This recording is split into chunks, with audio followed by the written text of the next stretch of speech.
Hey everybody, and welcome back to another episode of the Diz Twitter podcast. And I'm very excited to have on the show today Mr. BYUFlorida. How are you doing today, sir? I'm doing fantastic. Thank you so much for having me on. Oh, dude, I'm very excited. I know you reached out early on when I was starting the podcast and said you wanted to come on, so I'm glad we finally got you in here in the first couple of months. And we've got a lot to talk about, man, because you sent me, pretty much a whole biography about your life being a fan early of the parks and moving to Florida, and we're going to cover all of it in today's show because you got a pretty fun story, man. So before we move on, tell us about your Twitter handle. That's the first question for everybody. So I see it on the screen. Everybody sees it on Twitter. But what is BYUFlorida all about? Yes, so it came about, let's see, I think it was the summer of 2022. Okay. I'd been living here for about a year, and I'm big BYU fan. I went to BYU, big college football fan. But then I moved to Florida, and all the conference realignment stuff started popping off. And so I was like, okay, and I love that. I love the news and stuff. And so I popped in, made a BYU Florida handle, just mostly to follow the news of all the conference stuff. Like, was BYU gonna, join the Big 12, or what's going on here? And so then I just started getting followed by BYU fans. And then I discovered UCF fans. So BYU and UCF shortly later would end up getting invited to the Big 12 conference. And so then I started becoming, and then I was like, wait a minute, all these guys, UCF fans, love college football. Mm-hmm. And they love Disney, they love theme parks, and they love Central Florida. And I'm like, so I kind of gravitated towards a lot of them. That's how that's kind of how I got stepped into kind of the Diz Twitter community was through these UCF fans, like the Leisure Professor. There's a lot of Nightalorian. There's all these other ones who, whether they like it or not, are going to be connected to Disney in some way. And so I kind of started. And I had already kind of become, I had my annual pass, so I'd been going to Disney, but I wasn't really aware of the community aspect or that there were other fans like me out there. And so I kind of gravitated towards those UCF Disney fans, and they kind of became my friends.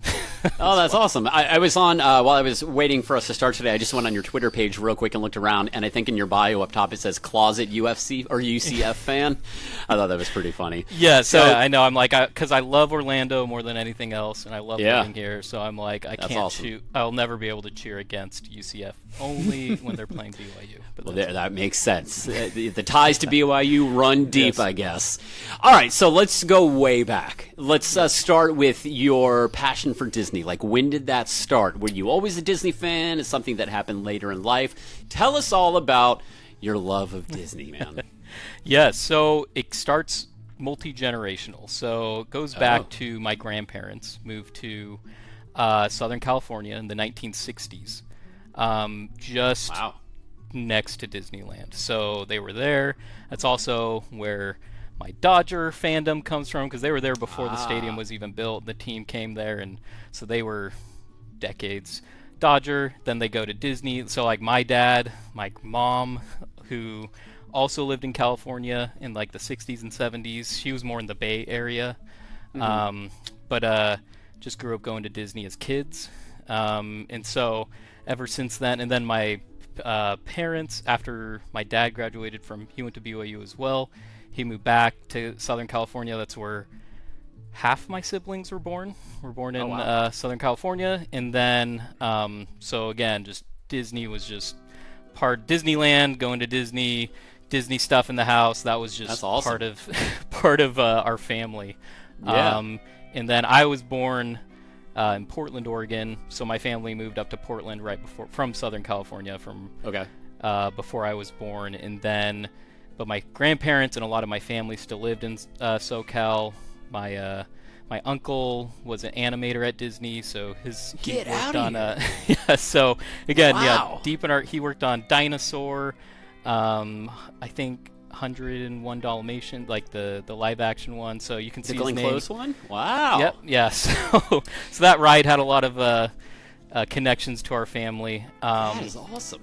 But so then I grew up pretty much visiting my grandparents at least once a year, usually in the summer. Mm-hmm.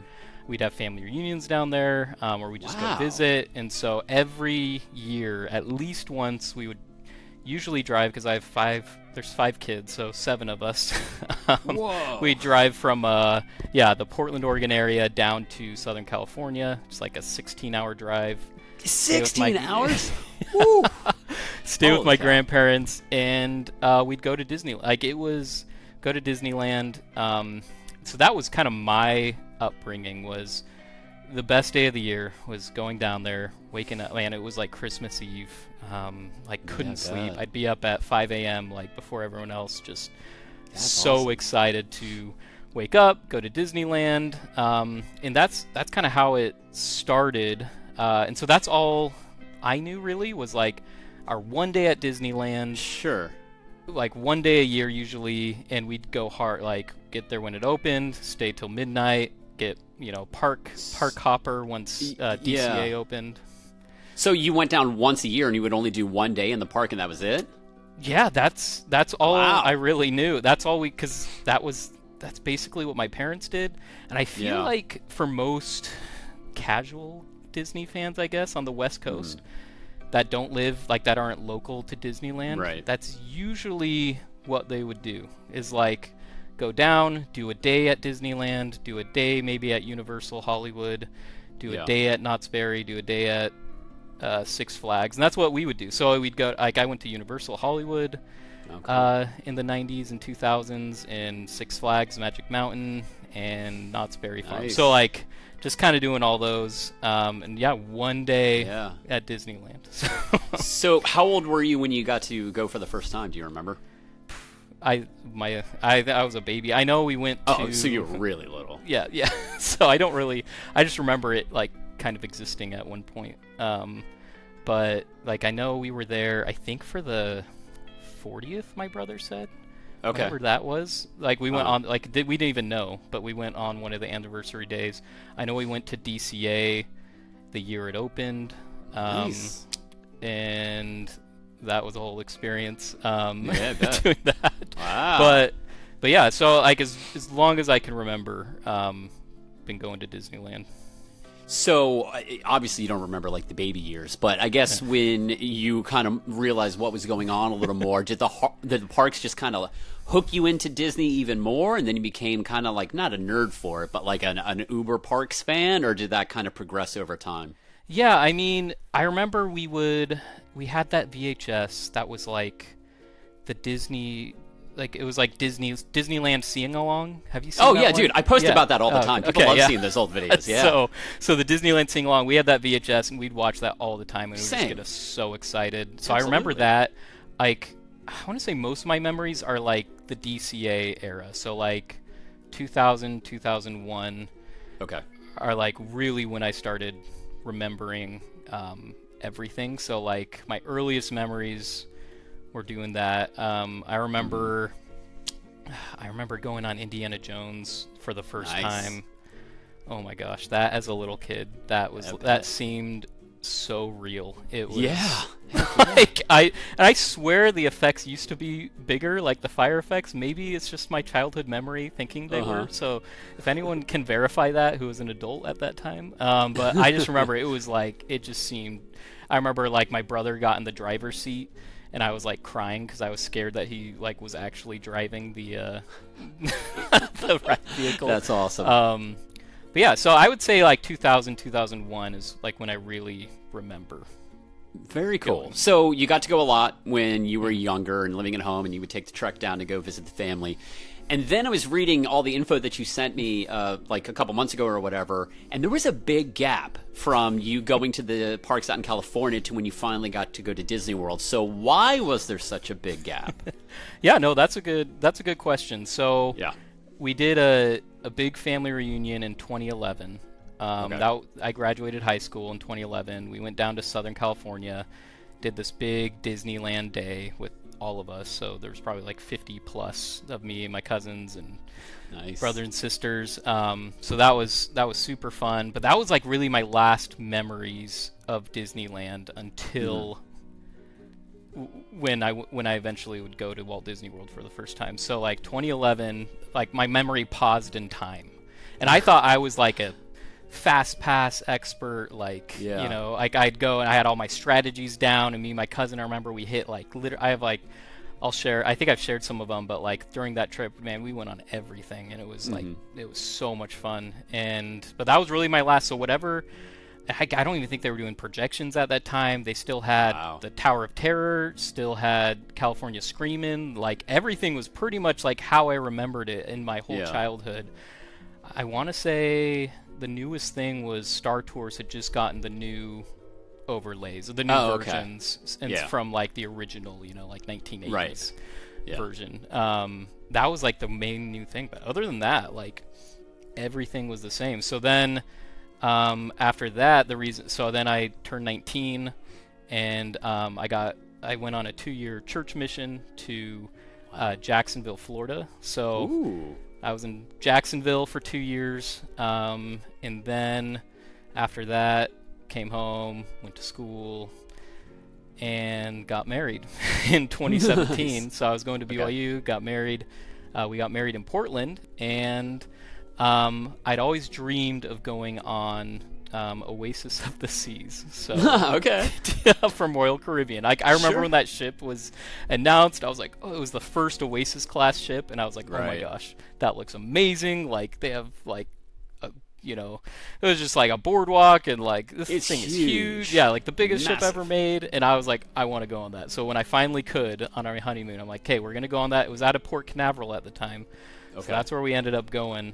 So I bought tickets. Well, actually, so speaking of Disney family, so my grandparents, so instead of getting us toys at some point in the 90s, my grandpa started giving us Disney stock for Christmas and for our birthdays. Dang. I mean, back then it was, I don't know, $15. It was much, basically it was like as much as buying us toys. So he was just like, you get to have like a cool thing, like part of Disney, and you know, it'll help you learn, because eventually you'll have to like invest it or sell it or whatever. So it was boring at the time. Every Christmas, getting a little. I actually have one. I still kept look some. At that. So that's awesome. That's so cool. These are they don't make these anymore, so I made sure to keep one. It's the physical Disney stock. I bought some stock, and all I got was an email. I didn't get anything cool. Yeah, back then you got physical awesome. shares. So I'd get those every Christmas and birthday. I'd get a little thing with like 3 shares on it. So anyways, while I was on my mission in Jacksonville, the Disney stocks, they bought Lucasfilm, they bought Marvel, like all this stuff happened. So the stock skyrocketed. So I think when I left, it was like, I don't know, I had like $3,000 worth of Disney stock, and by the time I came back, it was like over $10,000. Good Lord! So I was like, awesome. Thank you, Grandpa, for not just getting me toys. Now I'm like, okay, I see why you did this now.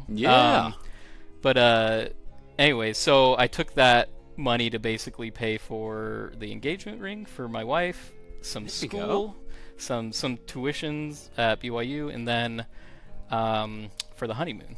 So I sold it in 2017, most of it, because I still have some shares, but had like $117 a share. So even today, I mean, that's still better than I still sold at a good time.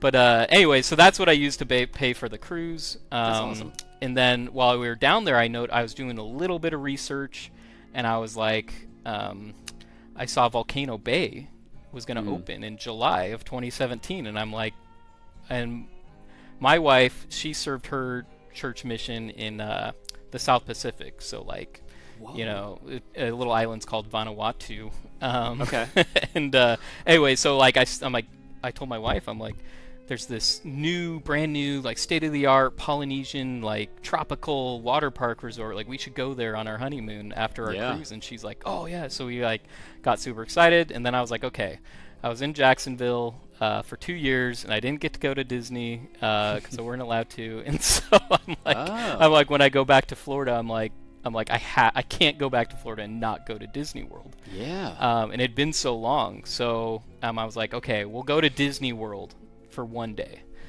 and we'll do Volcano Bay, and we'll go to Disney World, because remember, and I'll dive into this a little bit deeper, but like, it's something that I've now termed and coined as the Disneyland mindset, and that is, like what did we grow? And that's what like most of my friends. I know a lot Sure. of people who didn't live in Southern California. We'd go and you do one day. Like Yeah, you right. go in, you do one day, you get as many rides done. And at Disneyland, it's really easy to do Yeah. that. Oh, You can yeah. get a Yeah, park yeah, yeah. hopper, just pump out all the big rides in a day, and like you're good. Like Right. you can do literally everything in a day Yeah. if you want.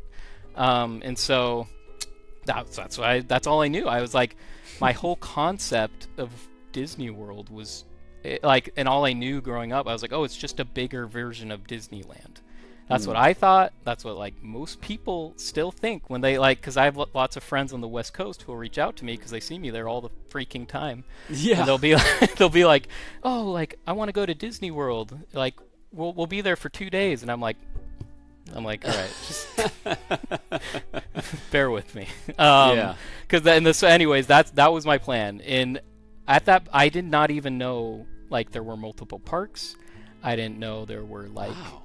because like again, Disneyland, like you think, oh, the resort, you look at the price and it's like $500 a night to stay at the Grand California. right. You're like, nobody does that. Like nobody, like I'm staying at my grandparents and hitting it for a day, and so like Yeah. I didn't know anything, and like I remember, like I'm like as I was like recounting this memory, I remember asking, like telling people, like, oh yeah, we're gonna do one day at Disney World. They're like, which park? And I'm like, what are you guys talking? What do you mean? Like, like the one with the castle? They're like, oh, Yeah. Magic Kingdom. I'm like, oh yeah, isn't that what Disneyland's sometimes referred as? Like I knew nothing, and so Wow. and it Yeah, was yeah. humbling because like I came as like, oh, I went to Disneyland every year growing up. Like I know how to do fast passes. Like Sure.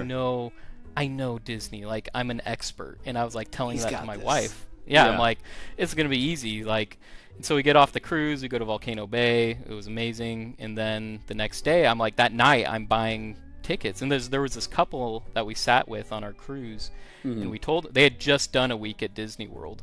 Okay. And then they did the 7-night cruise, and I was like, wow, that's amazing. And then, and so we're asking, like, yeah, we're going to go to Disney World for a day. And they're like, oh, you got to go to, like, California Grill and be our guest. And I'm like, I don't know. I mean, when I was a kid, we just ate at Tomorrowland Terrace and Pizza.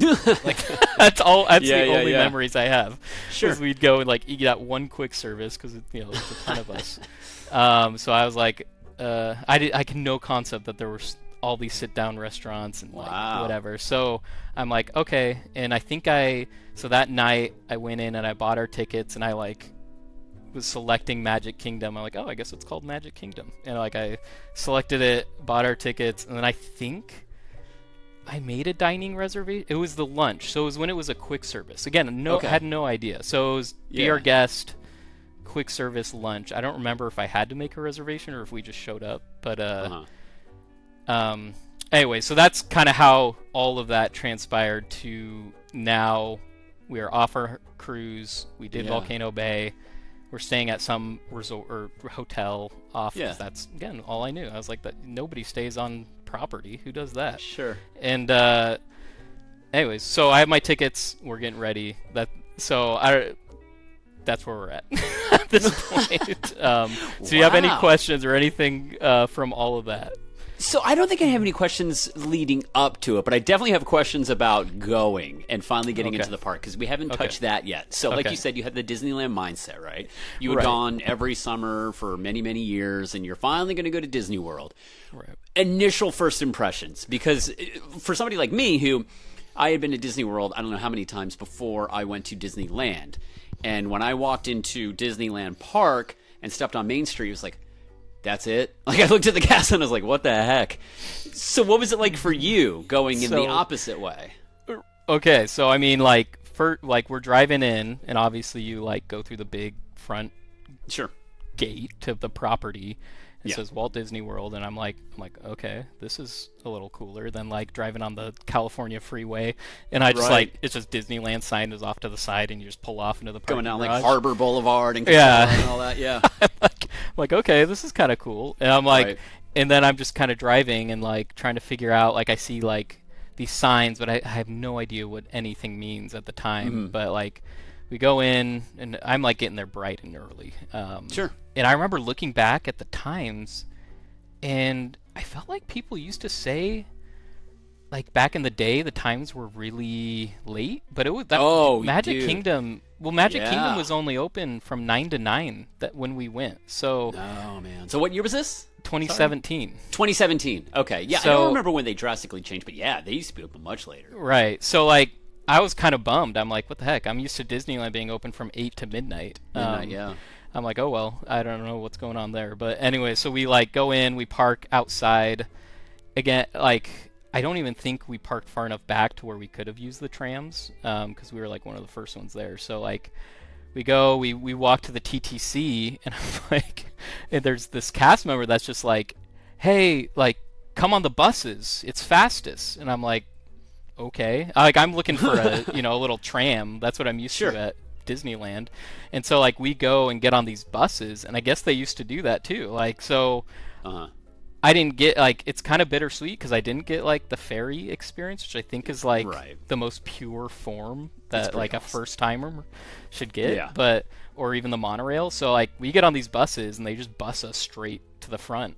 Yeah. Bittersweet. So the sweet part is I didn't get to see any like I didn't see the castle like so the That's whole true. reveal is going to be extra like so yeah we go in and like I am just not even prepared like when I turn that corner and I see Cinderella's castle and I was like just absolutely mind blown because I bet. yeah like it was so cool and it was the original color scheme back Yep. then. Yep. And so like yeah I'm always shocked when like I bring people from who've been to Disneyland first to Magic Yeah. Kingdom and they like don't have the same reaction. I'm like, did you? I think in their minds that's what they think it is at Disneyland, but like, anyways. Right. So it was just mind blowing. Like I remember I got a bunch of pictures up going up to it because I was just like, that was spectacular. Seeing that castle like that for Yeah. the first time, and then. Okay, so like I'm trying to impress my wife. We've been married for like 7 days at this point, and I'm like, all right, I'm going in there thinking there are paper fast passes, and like everything is like the same as Disneyland. So Mhm.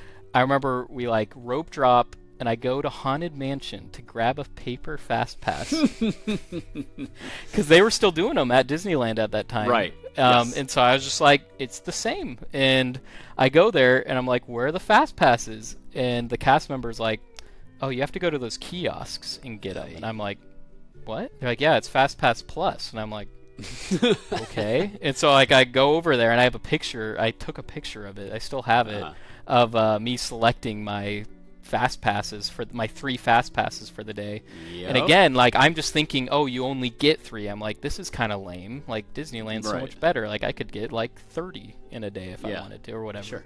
And so I'm like, okay, this is weird. And so like we make our fast pass plus things, and Yeah. then we just kind of start going from there. And I start noticing, like I think we go on Peter Pan. And I'm like, oh, this is cool. Like the queues are all like intricate. It's not just like Sure. a chain link thing. And I'm like, oh, it's probably because it's like hot in Florida and sweaty. So like, I'm like, I noticed those. Like there was a lot more intricate indoor queues. Same with Pirates. I was like, whoa, pirate. Like, so like I go on Pirates for the first time.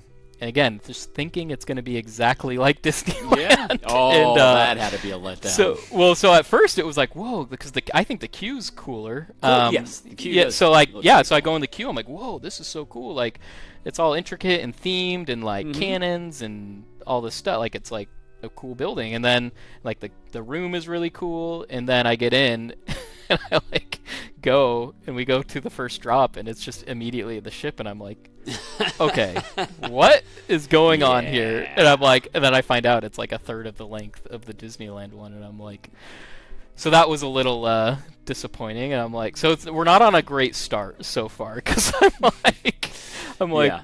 and then I do remember going on Splash Mountain, and that was one of the like, oh my gosh moments because it seats differently, one, Right. and you don't get as wet, I remember, which was kind of nice. Very nice. Yes, like I remember at Disneyland, for some reason my feet would always just get like absolutely. It's like they're waterboarding you on that Yeah. version for whatever reason.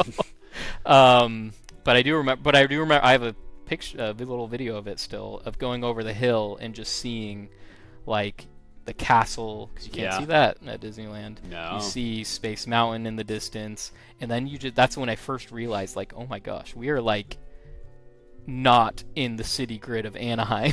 Like, Yes, I looked out yes. and I just see green, like this magical kingdom just land. surrounded by green, and I'm like, Yeah. this is so cool. Like, and that's when it like really hit me. I'm like, what that does to you as far as immersion, like in magic goes, just having that just sense of like, wow, this is a magical place. And then and then I think we went to the Be Our Guest quick service. Okay. Again, because I wish had they no still idea. had that. I know. That was nice to have for lunch. It was not. Yeah, it was cool. So yeah, we like went in and ordered like in the like little wing room, and then went and just sat in the main area and ate lunch. And I thought that I like just even the quick. I was like, whoa. Yeah, like, it's great. The restaurant like dining experiences are so much cooler here. So, yeah, that, and then I'm trying to remember. I think I remember we were getting in line for Mine Train, and a big rainstorm came through. And what time of the year was this? July. So July. Oh, yeah, so summer storms. Yeah. Yep. Summer storm comes through. It shuts it down, and we're just like sitting out there in the rain because I'm from Portland, Oregon. Like, you know, I'm used to the rain. This is like warm. Like, come on, guys. And then so me and my wife are just sitting there like dripping wet, waiting for this thing. It never reopens, and we're like, we had a lightning lane for Space Mountain. So we go run over there, and we made friends with this guy in line, and he's like, yeah, if it reopens, I'll like let you guys stand by with me, because it was like outside of the main queue. And so we're like, okay, so we run over there to do Space Mountain. Again, just thinking like it's gonna be like Disneyland. We go in, we almost freeze. I think that was like the first fight me and my wife, not fight, but like angst she had towards me in our marriage, because like that 7 AC, days in.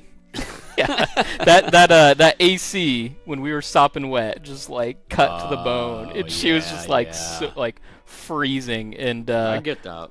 We go on Space Mountain with our Fast Pass Plus, and it was great.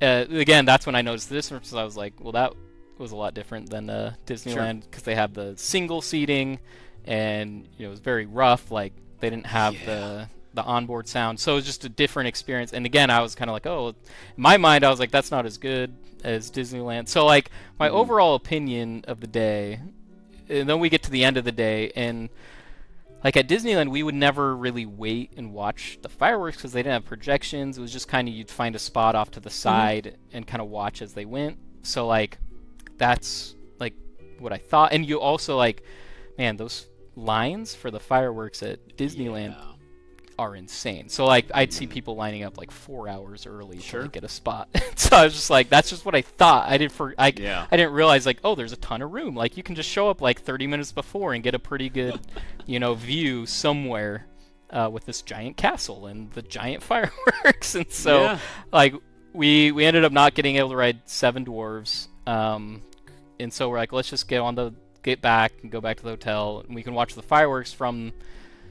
We didn't know at the time, but we ended up getting on the ferry to get back to the TTC to get to our car, and fireworks going off. That was actually what I found out was the first month of Happily Ever After, which would have been really cool to see. But we saw it from the the ferry, because again, just had no idea. So I think like we left, we went back home, and I remember like that triggered something in me to you know, like to find out more about what Walt Disney World was, because I think it was when I was on the ferries really when I saw, you know, the Seven Seas Lagoon.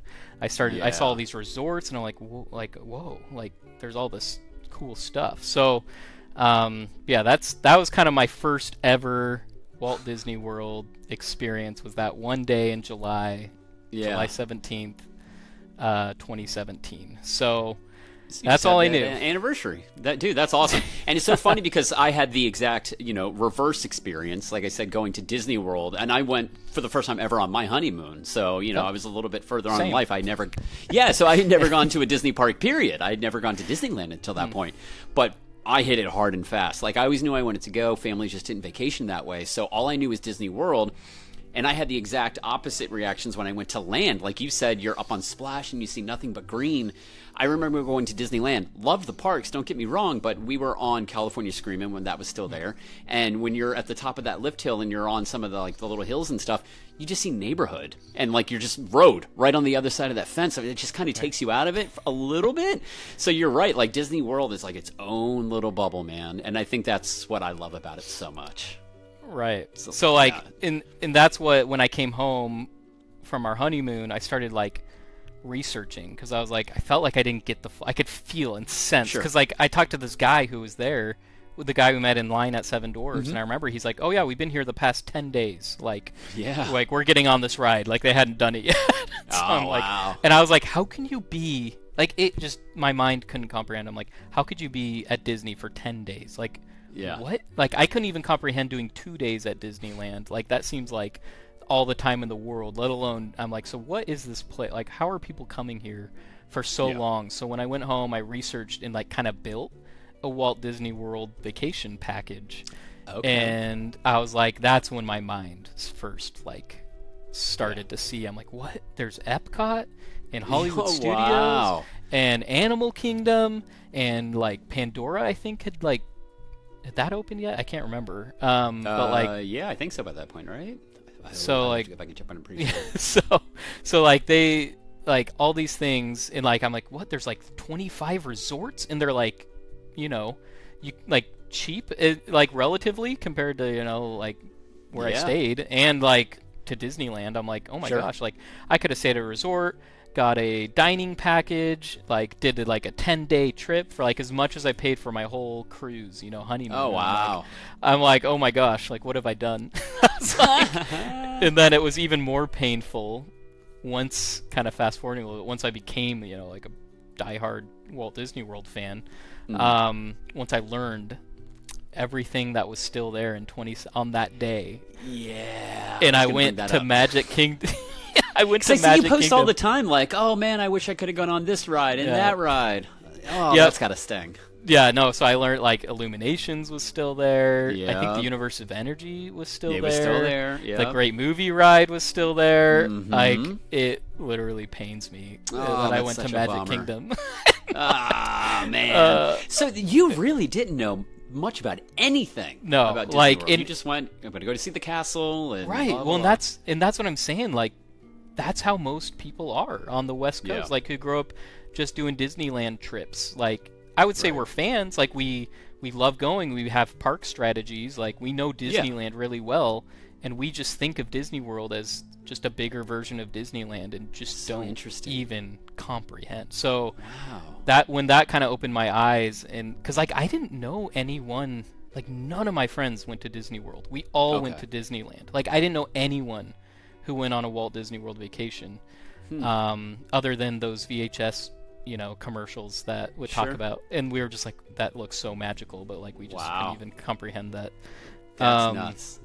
So yeah, so like, that's where I was left in 2017, being like, one day we're gonna go back and do a Walt Disney World vacation, and I was like, but then the next return to Disneyland came in 2018.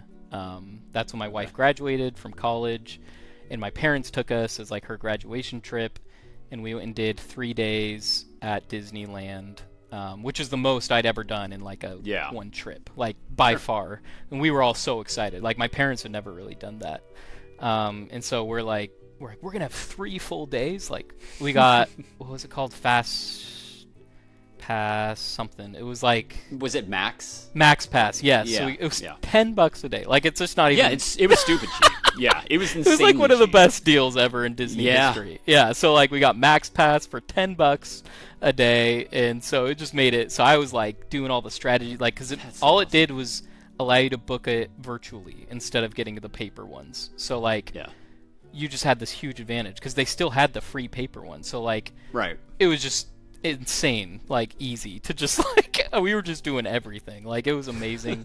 We stayed at a hotel like a block or two away. And I think we Ubered there. But it was so much fun. Like, the only downside was Pirates was closed because they were doing the change.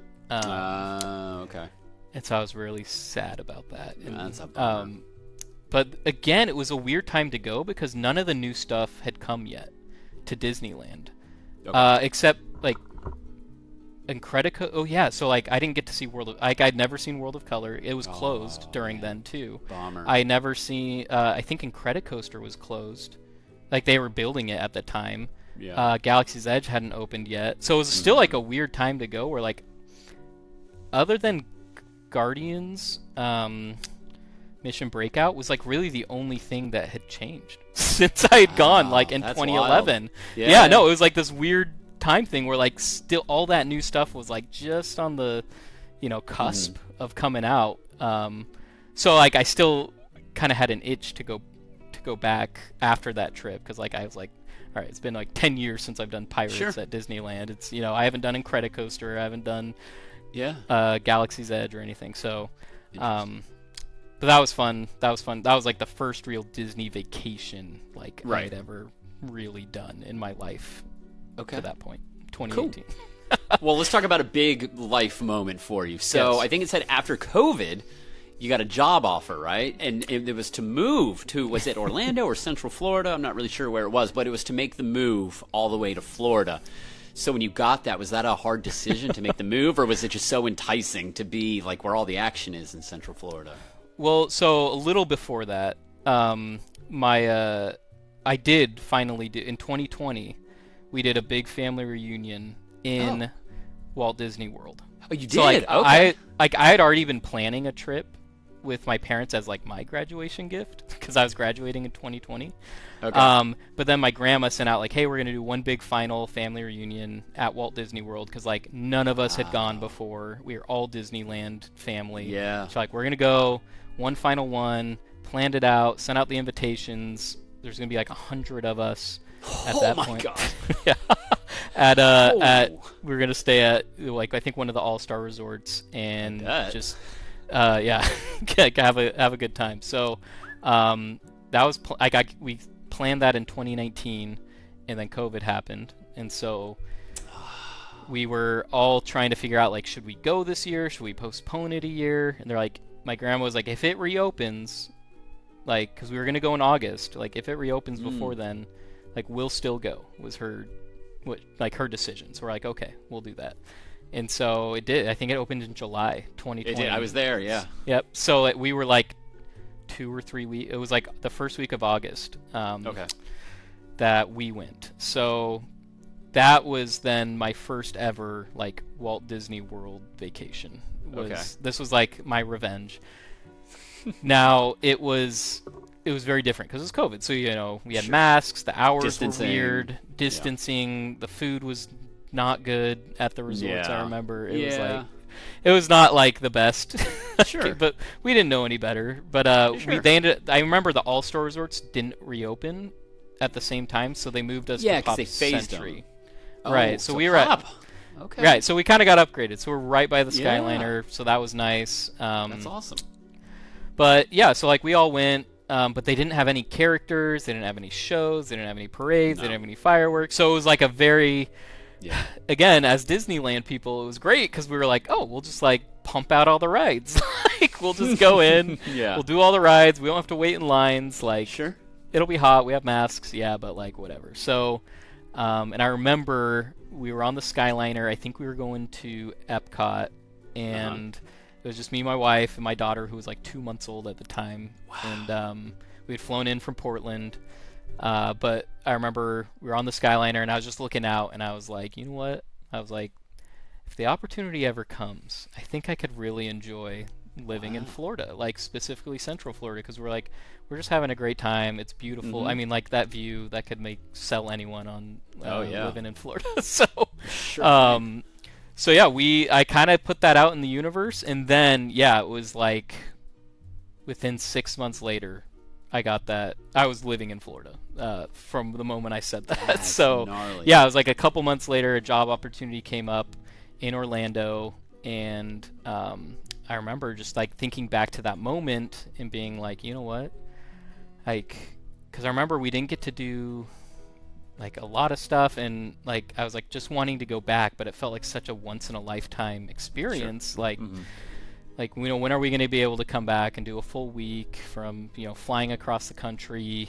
Our kids are going to be older or whatever. And so when that opportunity came, I was like, this is what I sold my wife on. I was like, just think, like, for a date night, we can just go to Epcot and pick a restaurant and watch the fireworks on a random Thursday. Yeah, as our date night. And she's like, done. Like, do it. And I was like, okay. So, yep, that was so going back to your original point, that's kind of what it came down to. I was just like, I'd already had that seed planted. And so when the opportunity came, I was like, I think I'd really love it. And so, like you said, like, I wasn't even a big Disney World fan. Like, I was a Disney fan to a certain extent, but like the hardcore fandom would come after. Like, once I moved here, and we got our annual passes, and then you just kind of, everything switched. Now I'm like a Walt Disney World local with an annual pass. And you're there quite often, man. I've been seeing you post a lot of stuff lately. So I want to get to some of that stuff in a minute. But you just mentioned you got the annual pass. When did you get that? So I'm trying to do some math here. So I think you said you went in August of 2020, and like 6 months later, you were living in Florida. So early 2021 then, right? Yep, yeah. So I moved here February 2021. Okay. Walt Disney World, they still weren't selling annual passes yet.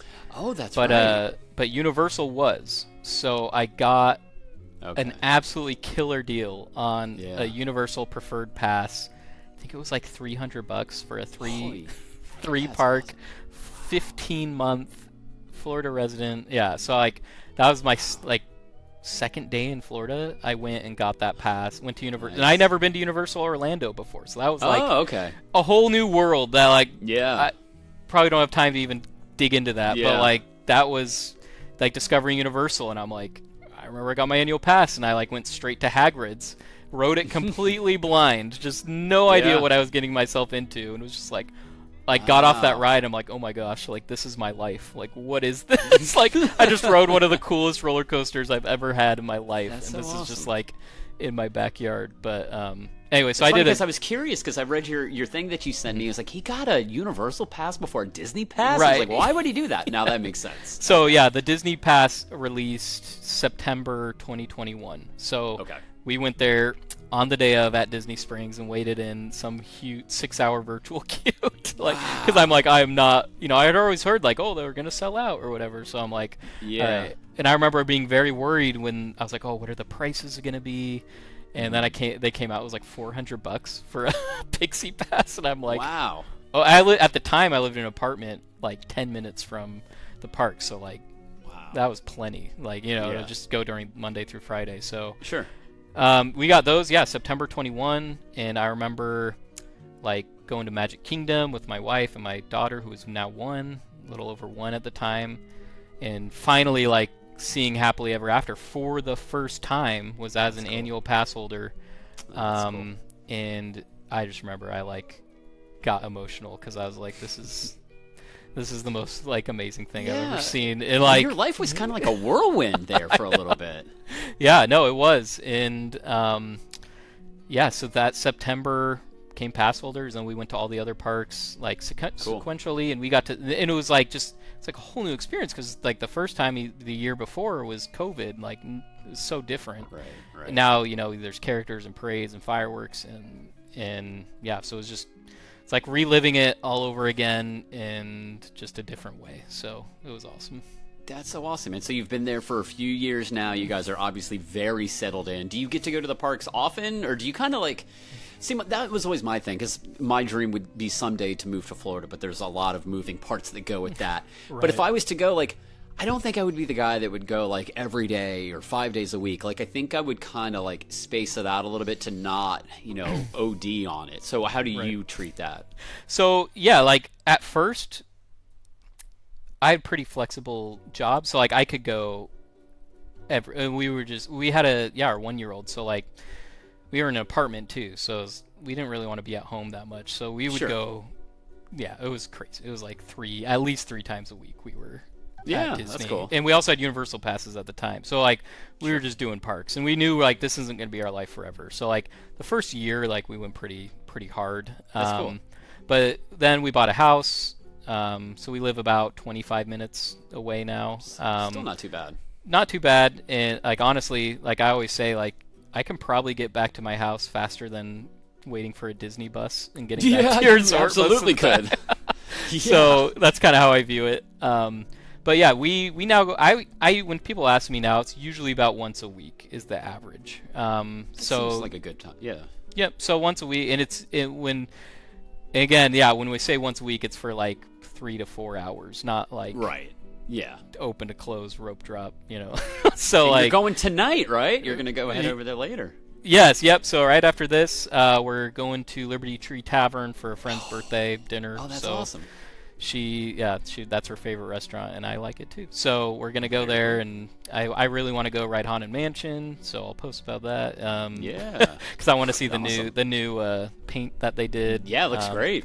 So that's really so like usually it's like we'll have one ride. Like usually we'll let my daughter pick something, I'll pick something, my wife picks something, and that's usually how our that's awesome weeknights or weekdays or weekends at Disney go. We're gonna do Typhoon Lagoon on Saturday. Nice. So and we usually just go hit it like right at 10 when it opens and leave around like 1. That's that's awesome. So. And I've seen, I guess it was, I don't know how many weeks ago it was at this point, but you've been doing some resort stays lately. So you got to go to the Poly not that long ago, which is my favorite. I love the Poly. I miss it so much. Yeah. So that's kind of our next phase of Disney, because as a local, you end up it turns into a really different experience because you're not trying to we're not trying to maximize our time. We're not trying to get on every ride. We're not trying to get our money's worth. Like that's just not even, which is a big factor in a lot of people's trips. You just remove all of that and it's like, what do you have? Well, you have the resorts, and it's like for a long time, it took me years before I even considered booking a resort, because I was like, we live 30 minutes away. Like what? Yeah. Like why would I pay to sleep 20 minutes from where I live? I just couldn't compute. But then we finally got a really good deal, and I think a friend wanted us to come with them, so we booked 2 nights at the Coronado Spring Tower. Oh, okay. In 2024. It was spring 2024. So that was what 3 years or something. 3 years since we had moved here that it took for me to do a single night at a resort. Crazy. So we've just been going. Yeah. So I was like, fine. We got a really good deal on a tower room. Grandestino. Grandestino Tower. And then my eyes were just open to a whole new world, because we had this amazing view. You could see, we were pretty high up. I don't know what the tallest floor, but we were pretty high up, and you could see Magic Kingdom fireworks from our room, and just walking around the resort, doing the restaurants. It was just, I was going to the pool, that cool pool with the Aztec temple. Yeah. So I was the dig site pool, or I think that's what. Yeah. That's I'm awesome. This is a whole. I felt like, oh my gosh, I'm on a vacation. And I only had to drive 25 minutes to get here. That is awesome. So I kind of shifted my mindset to okay, we can start. So we started doing more of those, just weekends, or 1 or 2 nights at a resort as just a staycation. And so then we did one at Animal Kingdom Lodge. It was right after Thanksgiving last year, and we did 2 nights. And I remember I was checking out, and I was so angry when I was checking out, because I was like, I don't want to leave. I was like, this is so painful. I'm I feel so I was determined from that moment. I'm I am going to go and do it.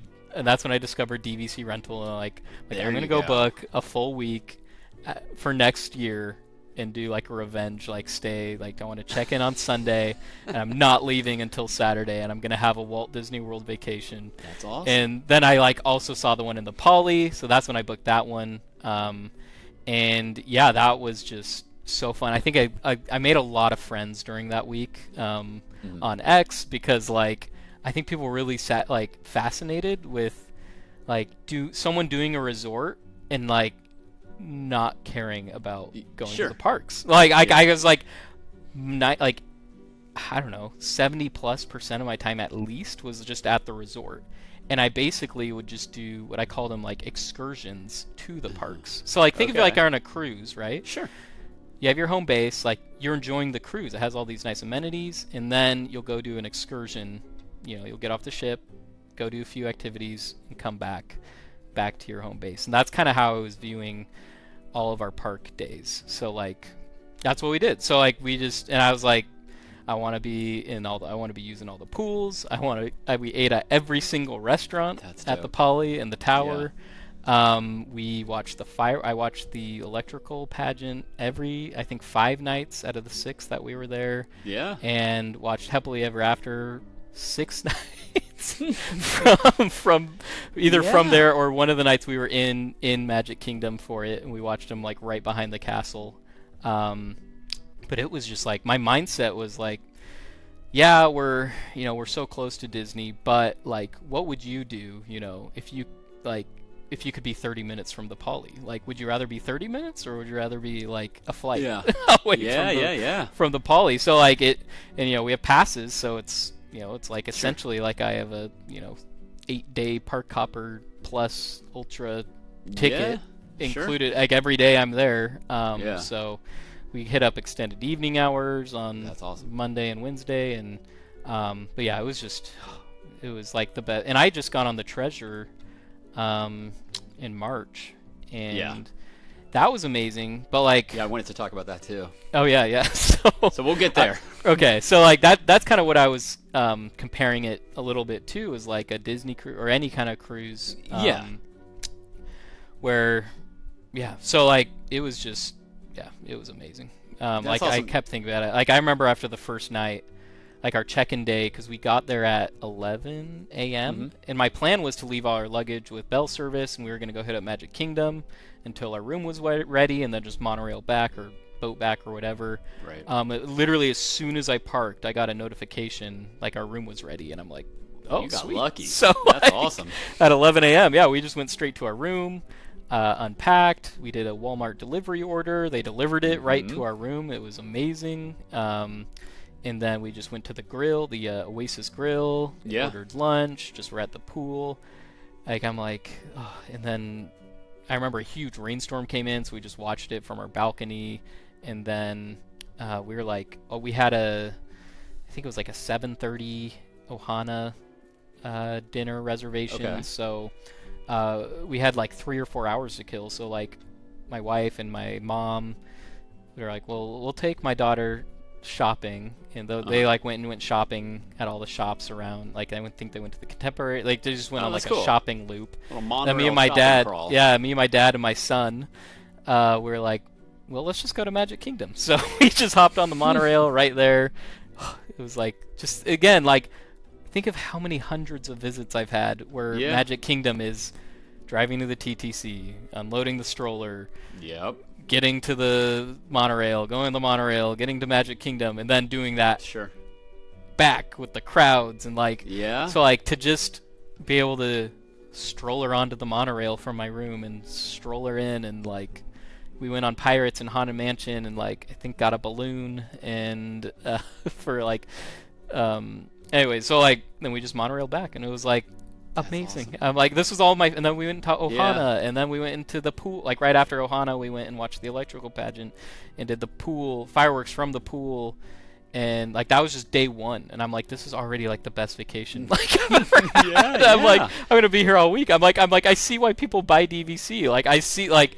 That's why I did it. Yep, it's like this is really like the best vacation like you can do. Like it's so magical, and like especially at a deluxe resort, it's just a whole different experience. So like it was cool. Like so like as a local, like doing those, it's a different way, like a totally different experience than just like what I'm gonna do tonight and drive over to Magic Kingdom, and then I kind of come back and have to work in the morning. Like it's just totally different, But yeah.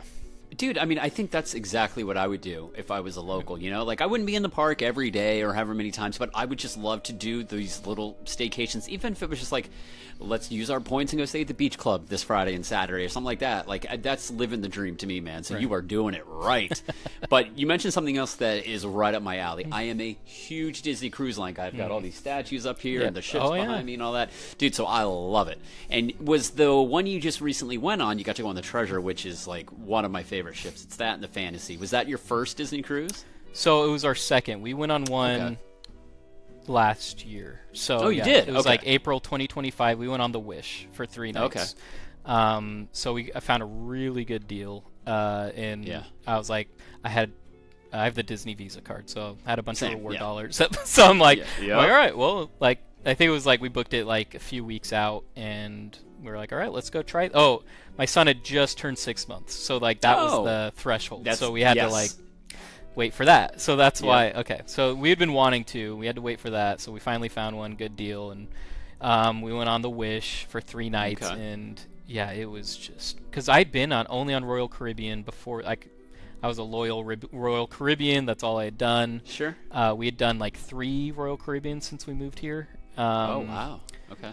And so I was like, oh, that's all we do. And then like I'm like, okay, well let's save. That was my plan with the Disney Visa, because I'm like, I don't need it for tickets, like, you know, like whatever. Like, so I'm like, we're just gonna save up and then use it towards a Disney cruise to kind of help that price. So anyway, we went, and it's kind of because the Treasure was already booked.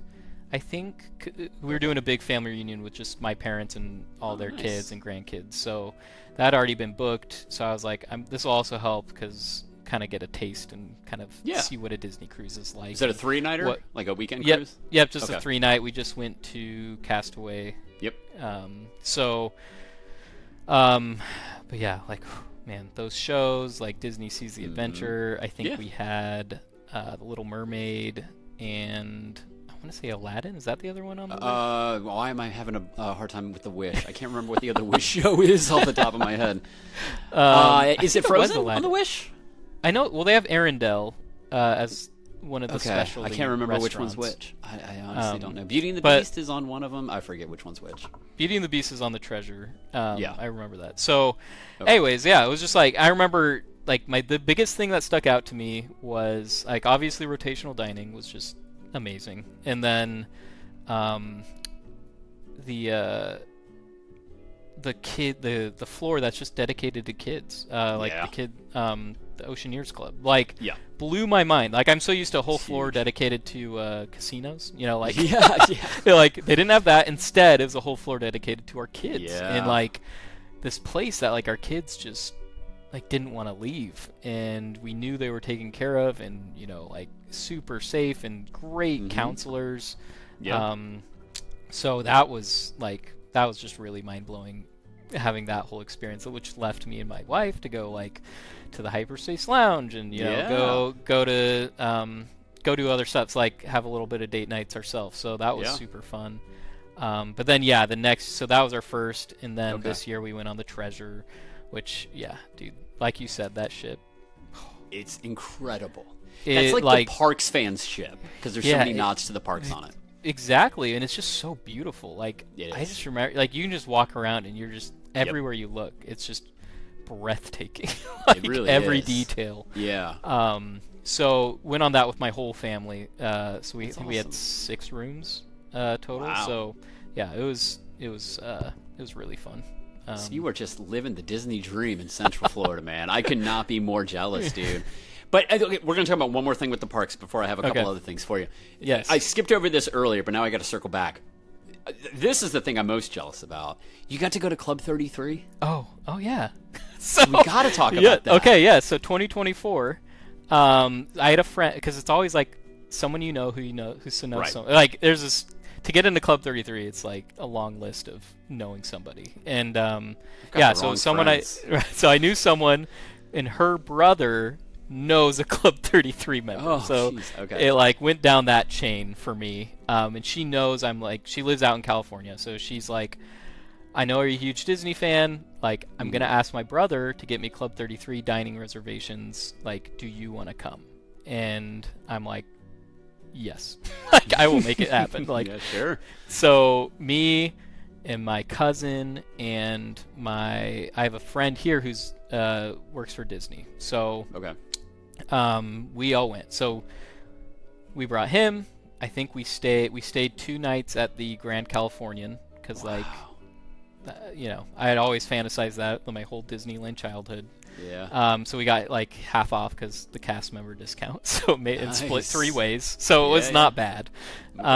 Stayed at Grand California. We had got like amazing view. You could see Grizzly Peak and Space Mountain. Like we had this awesome view. That's awesome. Looking into the park, and yeah, so that was my first trip back to Disneyland. So like think back, went there in 2018, and then all this happens, and like now I'm living in Florida. Yeah, I've been hundreds of crazy. times to Yeah. Disney World, like, and now I'm going back to Disneyland for the first time, and that was just like I was so curious. I'm like, I don't know how many people have that experience of like growing up going to Disneyland Yeah. in general, and then living in Central Florida, Mhm. but then getting to go back for the first time. That's awesome. So I just remember there were just the things like I kind of remembered, like you said, like I remember we were driving in Autopia, which I always remembered, like, oh, Autopia's, I remember it being so much better than Tomorrowland Speedway, which it was. But then there were just like little things, like I was driving and I could hear like sirens and honking like right across the fence, like of the freeway that's right there. And I'm like, oh, that kind of takes me out of it. Like, but I just wouldn't have even thought about that before, like, being at Disney World. And so, and then I remember California Adventure.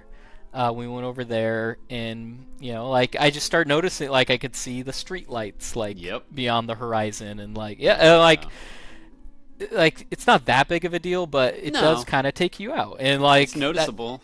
Now that I am so used to like taking the highway in the sky around the Seven Seas Lagoon, like that compared to like walking the street to get up to Disneyland. So like I started noticing those things. I remember being in New Orleans Square looking at Tom Sawyer's Island and everything there. Like there's Big Thunder Mountain.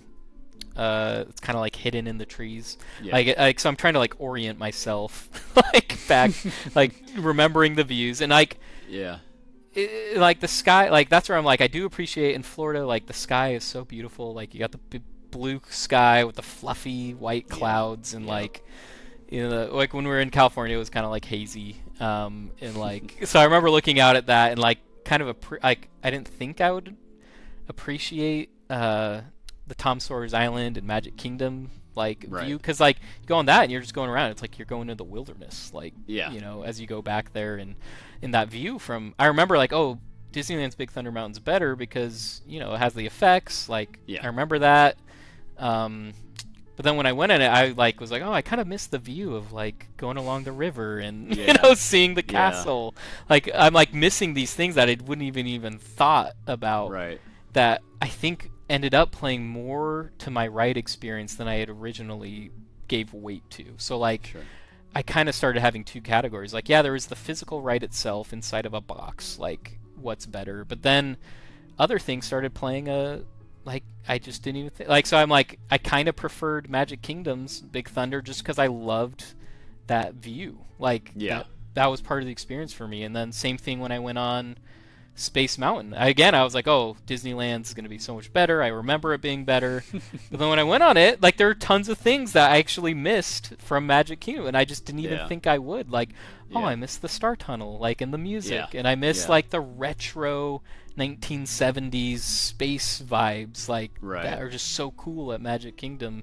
And I missed, like, when you go in, like you can feel, I felt like it was so much smaller, like, because it is, I mean, because you have 2 tracks at Magic Kingdom, so the dome is just like massive, and you can feel that, and so I kind of missed that. Like obviously the track is better at Disneyland, and the vehicles are better, and it's smoother, and the sound is cool, so, and like the loading area is really cool, but so like again, like I'm just now, like everything I'm doing, I'm like putting it into compartments, like how I remember as a child, like Yeah. how I remember it now compared to being at Disney World, and now how I'm like viewing it now. The other one that I was shocked by was Guardians.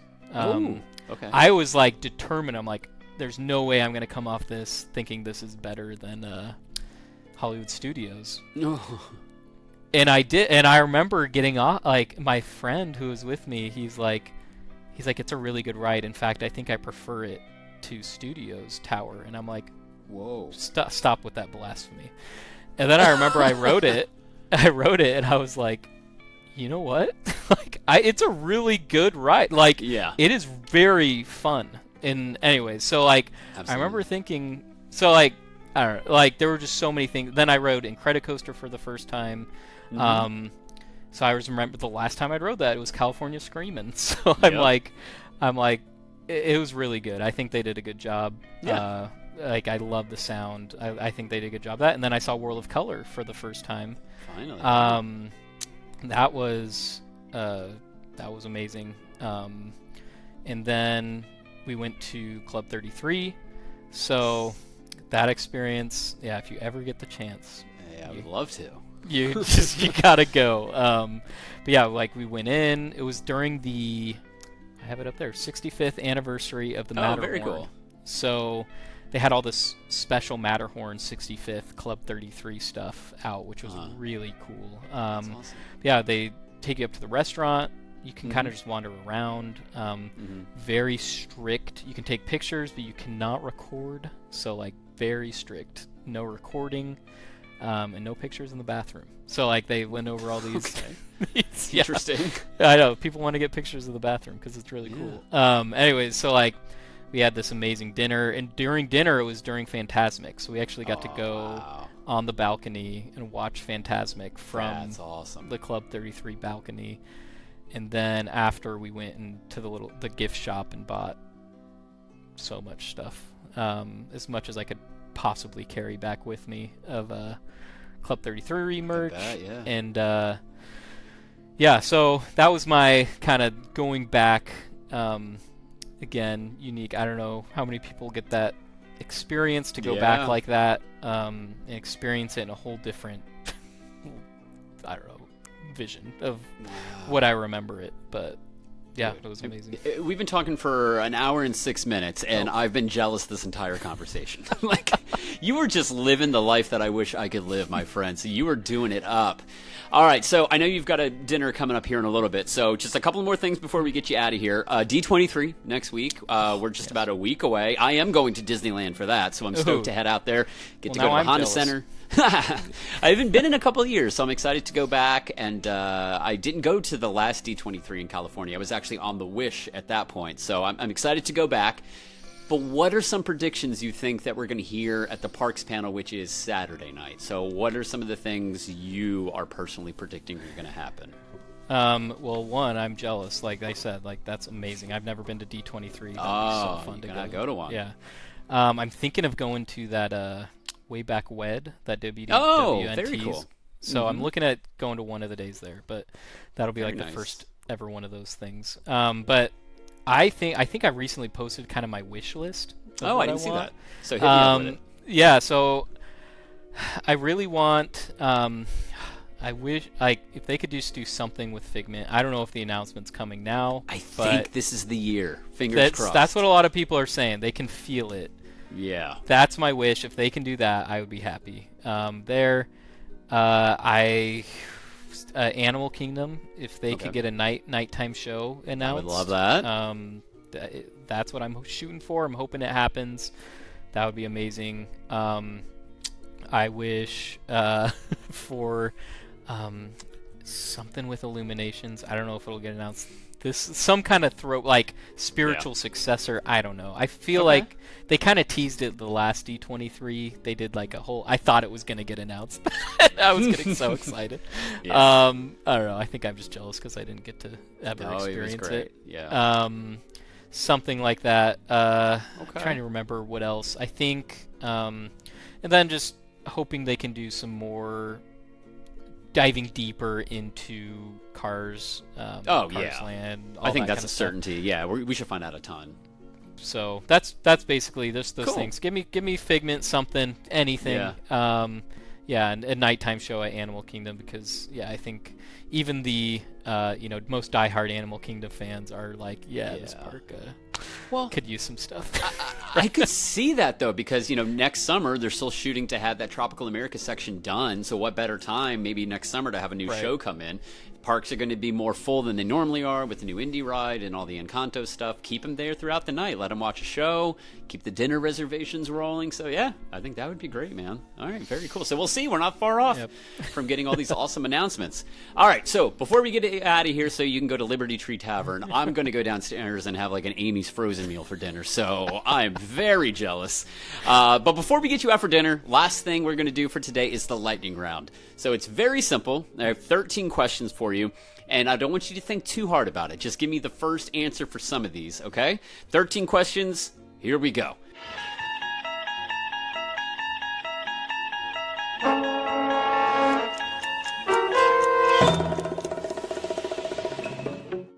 What Disneyland ride do you wish you could have brought with you to Florida?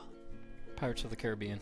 So swap them out, huh? You bring the better pirates. If you got me that, because we're gonna get Indiana Jones. I would have said that, Sure. but I think I'm gonna be happy with that one, because that would be my next. And so good. That Pirates is so good. We got Everest, so I don't really need Matterhorn. I like your But thought process here. even if we have pirate, man, they're just, that was my favorite. Every time that was our first ride we'd go to when I was a kid. We'd always go straight to Pirates. So that's so good. my ride. So yep, Pirates. Okay. What's your favorite Disney World resort lobby? There's some good ones. I know. I mean, my first thought is Animal Kingdom Lodge at so Christmas. Grand. Yeah. Yeah, especially then. So that's my next countdown is staying at Animal Kingdom Lodge. Okay. The week after, so the week, it's Sunday after Thanksgiving, then that whole week. That's my revenge. My revenge is, so the Christmas decorations will be up. So I'm just gonna be chilling in that lobby, enjoying life. So Animal Kingdom Lodge. Very nice. Disney restaurant you haven't eaten yet that you want to eat at. This can be parks, it can be springs, it can be resorts, it can be anywhere on property. Well, so I actually have a goal of eating at every single one. I've been working on it. I did a lot of progress in July. But I mean, that I want. I've done them all in Animal Kingdom, Magic Kingdom, Studios. I have a few more in Epcot. Okay. And I think I've done at least a little more than half when it comes to the resorts and Disney Springs. So you're doing pretty well. Doing pretty well. Still, almost there. I mean, Victoria and Albert's is have you been there? I've done it twice, and it is so good. Okay. Yeah, it is incredible. So I know you've only done the ships a couple of times, but I've done Remy on the Dream and Fantasy, and we did Enchante brunch at the Wish. I think we did it over there. But Remy is very similar to Victoria and Albert's, and I've done them both, but V&A's is just so good. So if you ever get the chance, do a date night and go there, man. It's incredible. Okay. It'll blow you away. It's a time commitment, too. It's a lot of food and a time suck, but in the best way possible. So that's a good answer.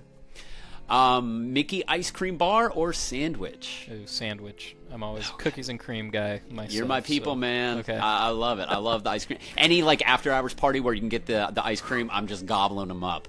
Yes. I love it. Okay, if you could spend the night in any attraction, which one would it be? I feel like I've actually thought about this before, and it either came down to People Mover or Living with the Land. Yes. I probably live great.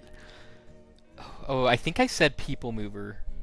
You said spend the night, so is that sleeping on it? Or Yeah. just, You would just be the empty park. You get to spend the night in one attraction. Yeah, Ooh, yeah. I think People Mover. I said because then you're outside, so you get you can kind of see. There you go. The sunset, sunrise, or whatever. You can kind of see more stuff, and it may be a little more variety. So People Mover for me. I like it. 4 nights at a deluxe resort or 7 at a value resort? Deluxe. Deluxe. So nights, fewer nights I hands get to down. stay at the Deluxe. Okay. Yes, hands down. Okay, I like it. What do you think the worst ride is at a Disney park? And it can be Disneyland included, just Disney World. What's the worst one of the bunch? Oh man, I'm trying to think of Ooh, I want to say I'm trying to think of ones that I go on with my kids all the time that Okay. I don't like to go on anymore. Yeah. Man. I think I know my answer because I thought about it too, and I really hate Tomorrowland Speedway. I just don't like it. I don't get it. I know it's a rite of passage. I think so. I think Okay. that's the ride that I hate the most. I'm waiting. They're knocking off all these other rides. Let's get rid of this stupid thing that's taking up so much room. But I think that would be my answer. So Yeah, I'm thinking of maybe Winnie the Pooh. I'm just trying to think of oh, okay. lines that are so long and so slow and take forever, and I'm holding my kids and Yeah. it's sweaty and hot and Yep. nothing's moving. You're watching 80 lightning lanes go through and you're just like get That's me a out good one. so Pooh is a maybe good that not mainly because the ride is bad, but just the whole experience is Dude, not I mean, the best. when I think about it, the line does move so slow. Like you said, it's a slow loading ride.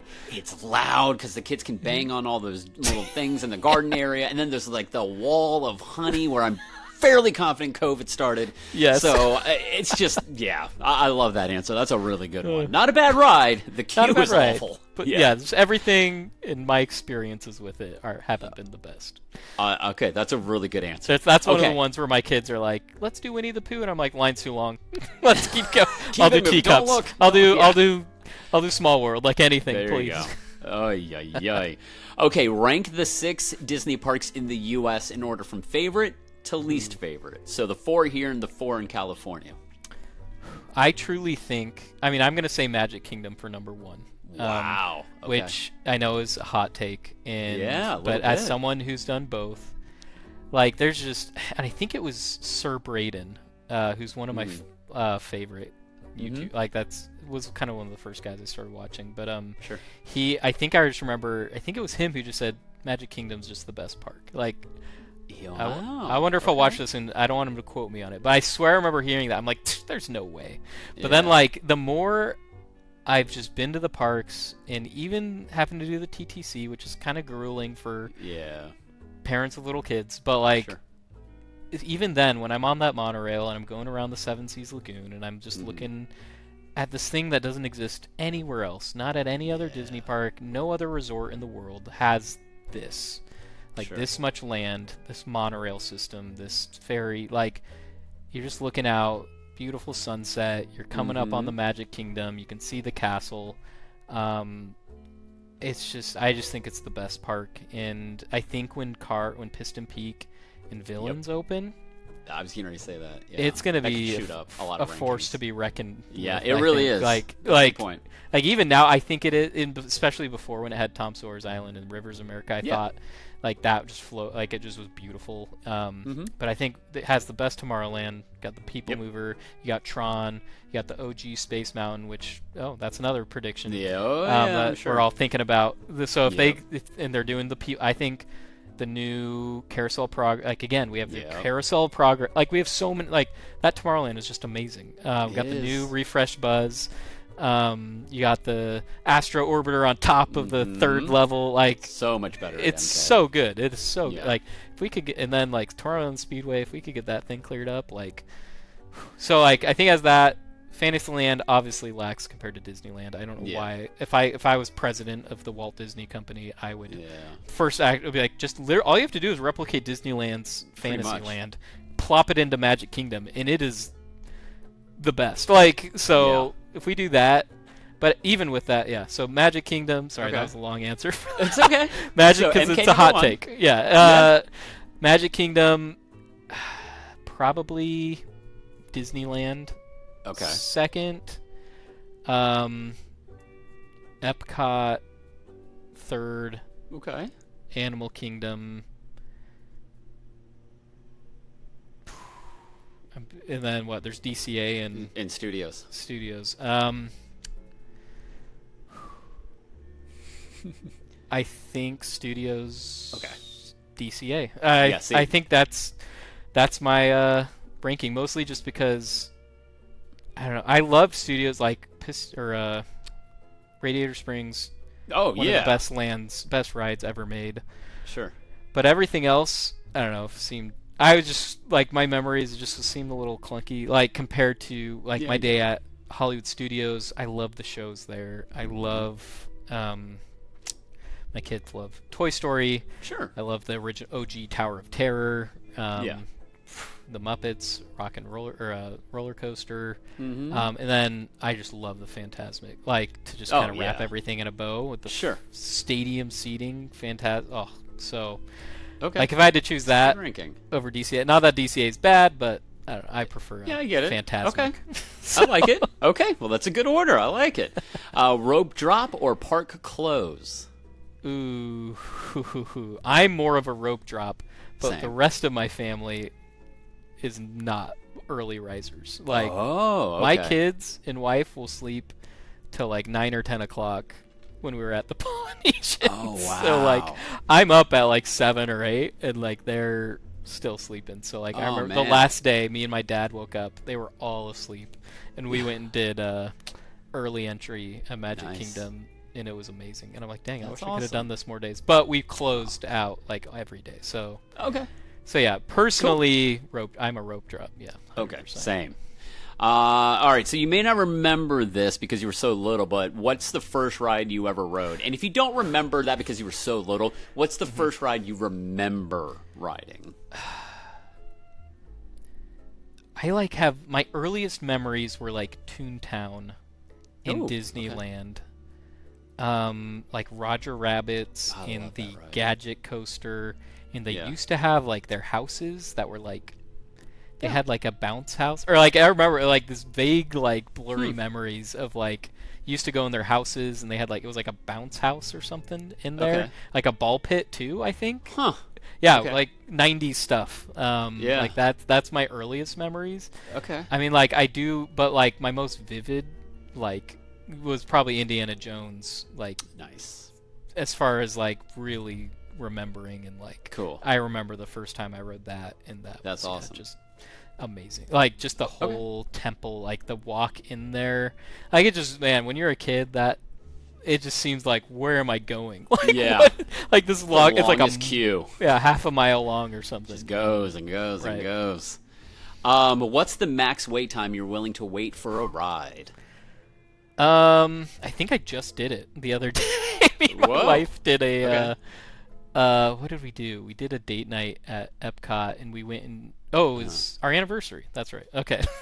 Dude, you shouldn't forget that one. It was last month. I'm like, well, we do so many. So we went and we just did Guardians, and then went to Le Cellier for our first time ever. Oh, nice. So that was for our ninth anniversary.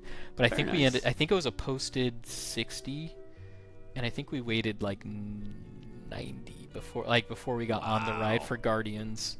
And I think I was like, this could be the longest I've ever waited for a ride here, because I just won't, like, because when you're local, like, it's different. Yeah, local, like, you can just figure out how to get on rides without waiting. Sure. Okay. So that's a good about long 90, way, man. About 90. Okay. Let's see. I got a couple more for you. What's your favorite ride with water? Now, it doesn't have to be like Tiana. It could be a boat ride. Any kind of water in a ride. What's your favorite ride that has water involved? I'm going to say Living with the Land. That's such a good one, man. I could just go on that thing over and over. It's so chill and awesome. Yes. Okay. And finally, what's a Disney IP that's not in the parks yet that you would want to be in the parks? Give me WALL-E in Epcot. Dude, absolutely. I know it's in the parking lot, but like, it just works. That's my favorite Pixar movie, which, again, I think is a hot take. But, like, I remember seeing that in theaters. And I think it's, like, I went and looked because I was like, it's, like, I think it's the highest or I don't know. It's one of the highest, like, IMDb rated Pixar movies. Like, it's very well reviewed. Anyways, critically rated Pixar movies. And I just love that movie so much, and it would work so well in Epcot. It would be perfect for Epcot. So, yep, that's mine. That is a good answer, man. Well, dude, I have absolutely loved talking to you, man. You have so many great stories, and I love traveling through the history of it all. And your life has just been like one big like roller coaster, not to use a pun on a show like this, but you've got to do so many cool things over the course of the years, man. It's a really fun life you've had so far.